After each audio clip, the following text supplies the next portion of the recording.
नमस्कार,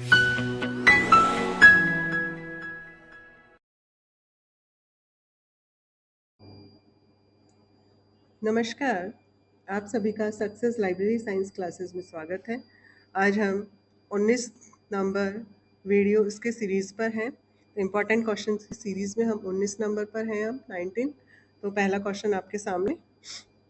यदि आपको वीडियो क्वेश्चंस सभी आपको अच्छे लगते हैं, आपके पॉइंट ऑफ व्यू से आपके लिए इम्पॉर्टेंट हैं, आपके एग्जाम्स पॉइंट ऑफ व्यू से, तो please like, share and subscribe. तो पहला क्वेश्चन आपके सामने। The term cyberspace was first used. Cyberspace जो टर्म है वो सबसे पहले किसके द्वारा यूज किया गया? Then answer is William Gibson. Next, Precis was developed by Derek Estin.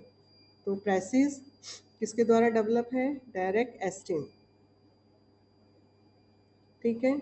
For use in BNB British National Bibliography, INB Indian National Bibliography, ISBD या ISBN International Standard Book Number, बताइए। तो इसका राइट आंसर है BNB। ठीक है, British National Bibliography. Okay. Then POPSI, PRECIS developed by Derek Austin और POPSI was developed by Ganesh Bhattacharya. ठीक है, ये हमें ध्यान में रखना है। Next,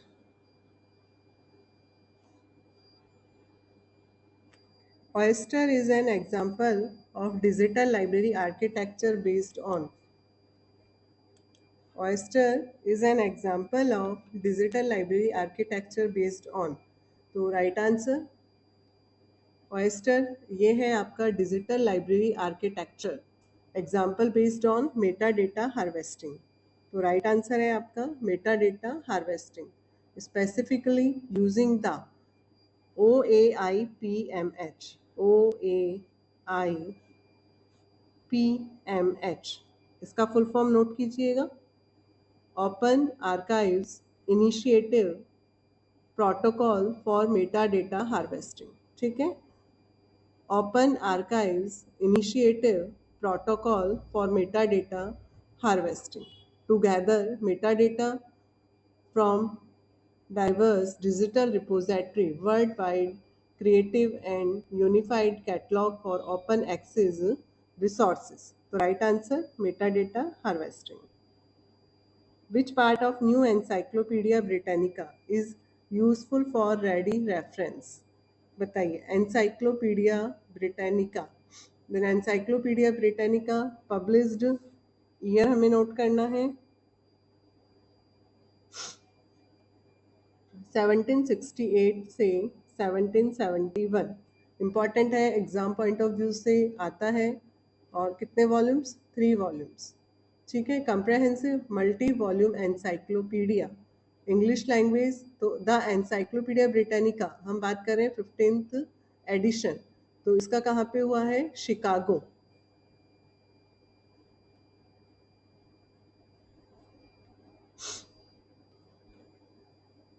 first edition of Encyclopaedia Britannica published in 71 in 3 volumes। 14th edition इसका पब्लिश्ड हुआ है 1929। ठीक है, was revised and recognized reorganized till 1973। ठीक है, तो ये हमें ध्यान में रखना है। 15th edition was published as New Encyclopedia Britannica of 30 volumes. It has 3 parts। कितने पार्ट्स में है? 3 पार्ट्स। 3 पार्ट कौन कौन सा आपका?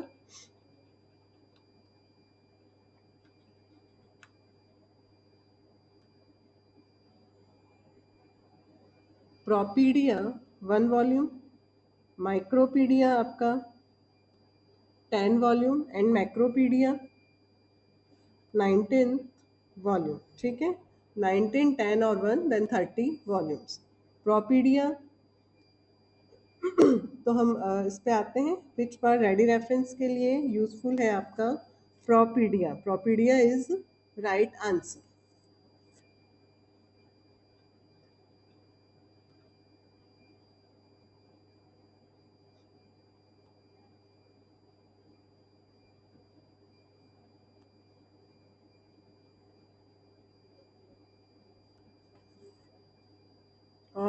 इसमें फिर 1985 में print 2 volumes index also published in set of 32 volumes. तो 32 जब वॉल्यूम्स हुए तो प्रोपीडिया आपका 1 वॉल्यूम, माइक्रोपीडिया 12 एंड मैक्रोपीडिया आपका 17th वॉल्यूम, इंडेक्स 2 वॉल्यूम्स। ठीक है, ये भी हमें ध्यान में रखना पड़ेगा।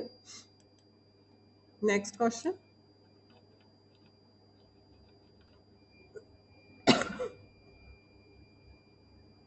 Who is the editor of Library Herald? Library Herald के एडिटर आर के भट्ट, सी के शर्मा, एस आर रंगनाथन, ई मॉनब्रे, वॉल्टे। तो लाइब्रेरी हेराल्ड के जो एडिटर हैं are K Bhatt. Are K Bhatt आपके current editor of the scholarly journal Library Herald, published by DLA, Delhi Library Association. और R K Bhatt Rakesh Kumar Bhatt, a senior professor and HOD of library and information science, Delhi University, with professor Jaideep Sharma serving as a managing editor correspondence. The journal which start हुआ है journal 1958।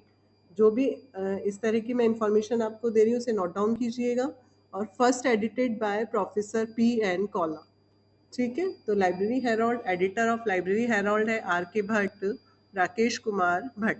Current editor R K Bhatt, managing editor हैं professor Jaideep Sharma, publisher DLA Delhi library association, first editor P N कौला।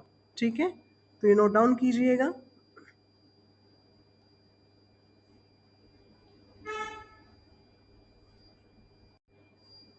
Next question आपके सामने, the addition of information as a sector in the information economy 1977 was done by addition of information as a sector in the information economy। तो right answer बताइए, E Machlup, M B Porat, R M Hayes या M M Porter. तो right answer है आपके सामने M B Porat. Next question, CPM। CPM आपका critical path method developed by, critical path method किसके द्वारा डेवलप्ड हुआ है? Cones and Barridge, United State Navy and Lockheed Aircraft Corporation, DuPont company, Dale D McConnie Conkey. तो critical path method है developed by, year है इसका 1950 by Morgan R. Walker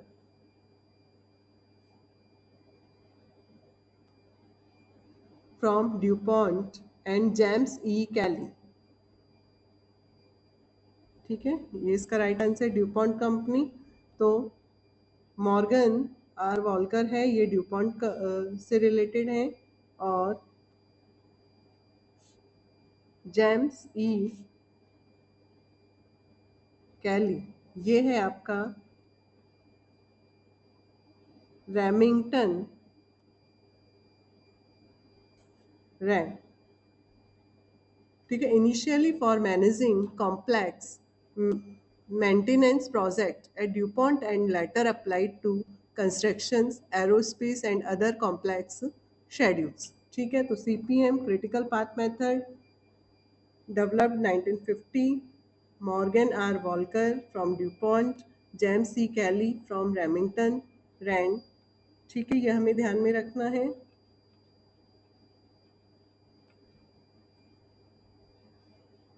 related method किससे related है? PERT, PERT, PERT full form program evaluation and review technique. ठीक है, next question, who was the pioneer of social libraries in USA?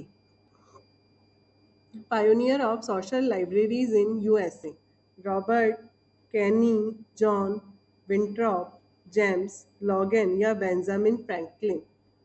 बताइए, right answer Benjamin Franklin. Next question, DESIDOC important है exams point of view से। DESIDOC आपका developed library automation software. DESIDOC, इसका answer है Sanjay. Sanjay software library automation software. DESIDOC has developed Sanjay library automation software. तो DESIDOC की बात हो रही है। इस्टेब्लिशमेंट 29 जुलाई 1970। डायरेक्टर के नागेश्वर राव। ठीक है, डेसीडॉक कहाँ पर है? दिल्ली। ऑपरेटिव इसकी एजेंसी है DRDO। ठीक है, तो DESIDOC full form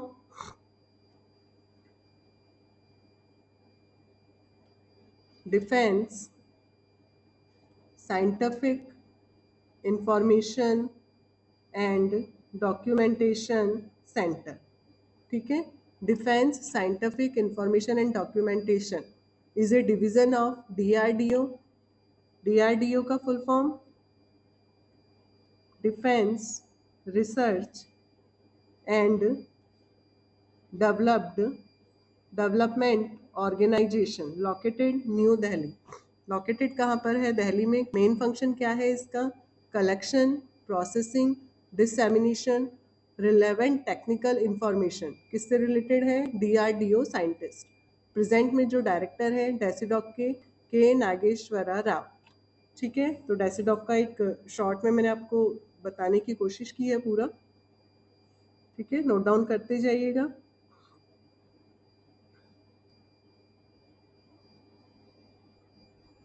Next question, who developed a library software package? Maitreyi. Maitreyi.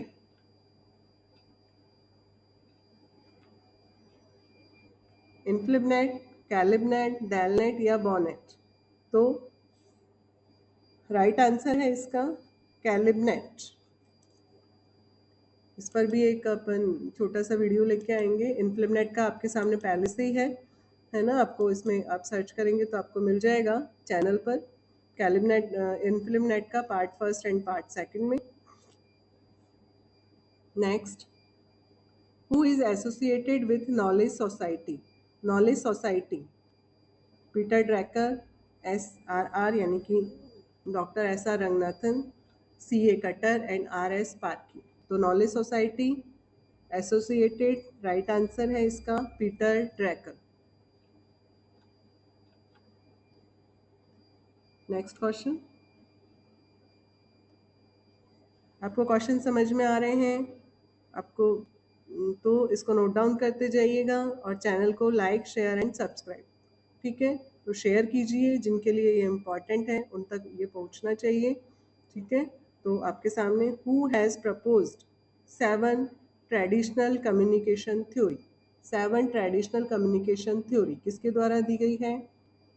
David Berlo, Robert T Craig, Claude E Shannon या जॉर्ज गर्बनर? तो बताइए। तो Robert T Craig is right answer. ये है American communication theorist proposed the influence framework of the 7 traditional communication theory। तो 7 traditional communication theory 1999। Paper का नाम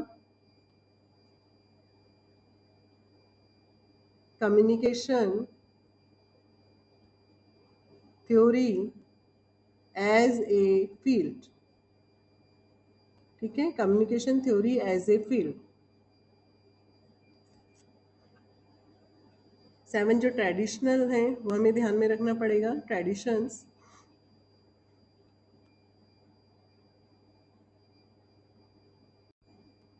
next question, the helical model of communication was proposed by. Helical model of communication किसके द्वारा propose किया गया है? Theodore M Newcomb, George Gerbner, Frank Dance या David bird?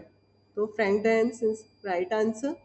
Helical model of communication, ठीक है, ये dynamic expanded spiral propose by Frank Dance in 1967। Year note down कीजिए। Helical model of communication Frank Dance और 1967 is, ठीक है, तो spiral shape में होता है, टाइम डायमेंशंस हैं, नॉन लाइनर है और ह्यूमन इवेल्युएशंस। ठीक है, next question. Heaps law relates to. Heaps law ये किससे रिलेटेड है? Information retrieval, library management, reference service या webometrics. Then Heaps law related to information retrieval. Information retrieval is right answer.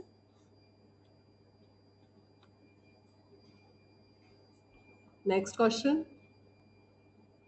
The book Diffusion of Innovation was written by. Book Diffusion of Innovation written by Francis Bacon, Ewart M. Rogers, F. W. Lancaster या H. P. Luhan. Ewart M. Rogers is right answer. ठीक है, तो Everett M Rogers is right answer. तो classic book diffusion of innovations which explain how new ideas spread, written by sociologist, communication theory. तो first published है इसका 1962। ठीक है, तो ऑथर इसका Everett M Roger. Core concepts है। नेक्स्ट क्वेश्चन आपके सामने।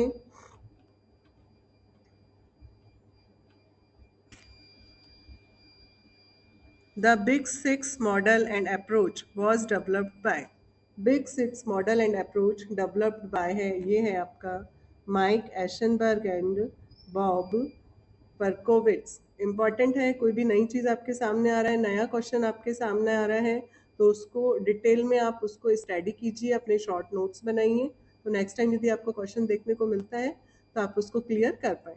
द बिग सिक्स मॉडल है approach framework for information problem solving and literacy, developed by doctor Mike Eisenberg, Bob Berkowitz, providing a systematic process for student and individual to find, use and evaluate information and effectively. So Big Six model and approach by Mike Eisenberg and Bob Berkowitz.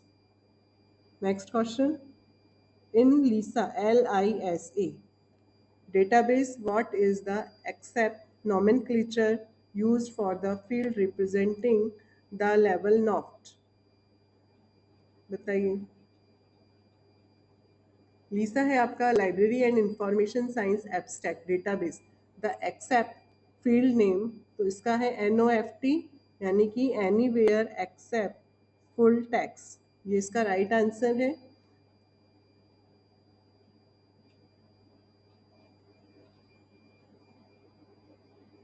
Next, the first commercial full text legal information service is known as. First commercial full text legal information, then right answer Manupatra, Manusmriti, Lexis Nexis, National Legal Service Authority. तो Lexis Nexis is right answer. Okay, next question. Who has conceptualized the term change management iceberg? ठीक है, हम बात कर रहे हैं change management iceberg. Who has conceptualized? Kurt Lewin, Prosse, Wilfred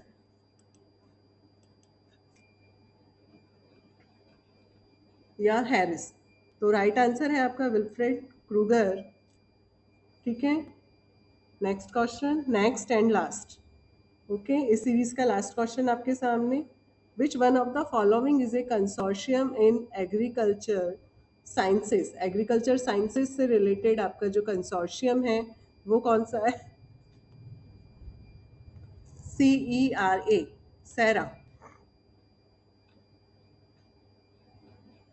ठीक है,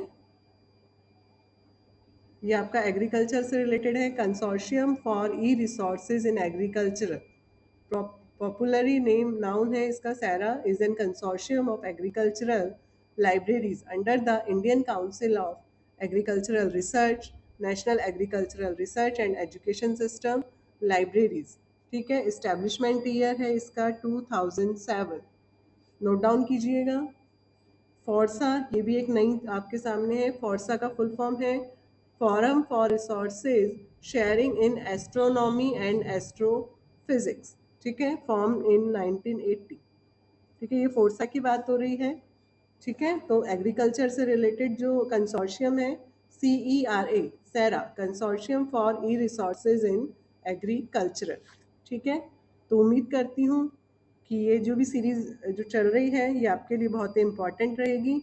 ये क्वेश्चंस आपके लिए इम्पॉर्टेंट रहेंगे। कोई भी टॉपिक है जो आपको नहीं समझ में आ रहा है या नया लग रहा है तो उसको आप डिटेल में स्टडी कीजिए।